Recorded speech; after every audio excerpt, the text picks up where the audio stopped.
सांगली मिरज कुपवाड शहर महानगरपालिकेच्या राष्ट्रीय उपजीविका अभियानांतर्गत सुरू असणाऱ्या कुपवाड शहरस्तरीय संघाच्या अंतर्गत येणाऱ्या नवक्रांती वस्ती स्त्री संघाकडून नुकताच महिला दिन कार्यक्रम उत्साहात पार पडला। कुपवाड दवाखान्याच्या पिछाडीस असणाऱ्या मंदिराच्या परिसरात हा कार्यक्रम संपन्न झाला। कार्यक्रमात सांगलीचे शोले स्टाईल पत्रकार दीपक चव्हाण यांच्या बहारदार गाण्यांच्या कार्यक्रमासहित खेळ पैठणी आणि विविध स्पॉट गेमचं आयोजन केलं होतं।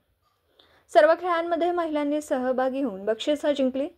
सदर कार्यक्रमास नवक्रांती शहरस्तरीय संघाच्या अध्यक्षा कविता पवार, महापालिकेच्या उपजीविका अभियानाच्या व्यवस्थापक ज्योती सरवदे, मतीन अमीन हंकारेसर, समूह संघटिका वंदना सवाखंडे, संपदा मोरे, सांगली वस्तीस्तरीय संघाचे अध्यक्ष पुष्पा सोनवणे, राष्ट्रवादी महिला काँग्रेसच्या शहर जिल्हाध्यक्ष राधिका हारगे, मिरज शहरस्तरीय संघाच्या अध्यक्षा राजेश्वरी कोरे, स्वाती शिंदे, जगधने मॅडम आदी मान्यवरांनी उपस्थिती लावली होती। कार्यक्रमाचे आयोजन कविता पवार, राजेश्री माळी, काजल सरदे, मनीषा चोरमुले, मनीषा कवळी, जयश्री माळी, संजना पाटील, रोहिता कांबळे, विद्या वाघमारे आदींनी केलं। यावेळी आयोजित खेळ पैठणी खेळात विजयश्री जाधव यांनी पहिला क्रमांक पटकावत पैठणी मिळवली आहे, तर उपविजेता मनीषा चोरमुले यांनीही पैठणी देऊन सन्मानित करण्यात आलं।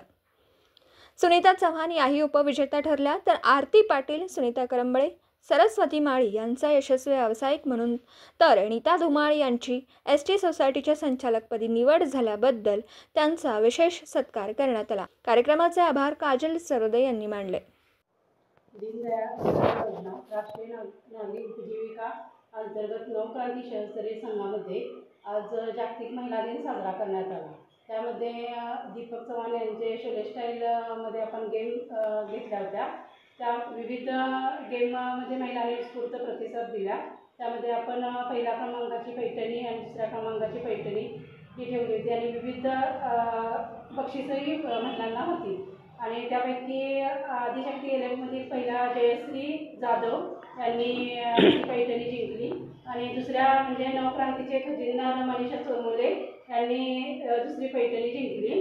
तसेच आपल्या या कार्यक्रमाला उपस्थिती ही महानगरपालिकेचे वरिष्ठ अधिकाऱ्यांची उपस्थिती होती आणि कार्यक्रमाचा मेन उद्देश असा होता की महिलांनी जास्तीत जास्त बचत गटामध्ये बचत गट निर्मिती करावी आणि त्याही कार्याला या संस्थेच्या उत्स्फूर्त महिलांनी प्रतिसाद दिले।